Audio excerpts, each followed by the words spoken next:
લોકો ઘણી વખત પૂછતા હોય છે કે પૂછાવા માટે અમારે કયા કયા વારે આવવું? પૂછાવાના અઠવાડિયાના 3 વાર છે આપણે. કયા?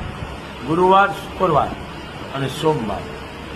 કારણ કે આ પૂછાવાનો વાર છે અને એક સેકન્ડે કેસ જાય છે. લાંબી કોઈ ચર્ચા હાલતી નથી, કારણ કે અહીંયા સેકન્ડ જ હોય. બીજી વાત કે મંગળવાર અને રવિવાર એક તમને ખબર છે હજારોની વ્યક્તિ અહીંયા પણ હોય, એમાં એટલી ભીડભાડ હોય, એમાં કોઈ જાતનું પૂછવાનું. અને મંગળવારનું તો જાહેર કરાયું જ છે માનું, 25-30 હજાર માણા હોય અહીંયા પણ, તો એ કંઈક બોલવાનું હોય નહીં, એટલે તેની ગળદીનું કંઈ આપણે જવાબ દઈ ન શકીએ. પણ જોવાના 3 વાર, ગુરુવાર, શુક્રવાર અને સોમવાર. એમાં રવિવાર અને મંગળવાર આ વાર છે ભીડભાડના. ત્યાં રવિવારનું માણસ છૂટી એટલે હજારોની સંખ્યામાં, મંગળવારમાં એટલું પણ માણસ હોય છે, કડાઈ હોય. એટલે મારે ક્યાંય પણ સમાજમાં 18 વર્ષમાં ક્યાંય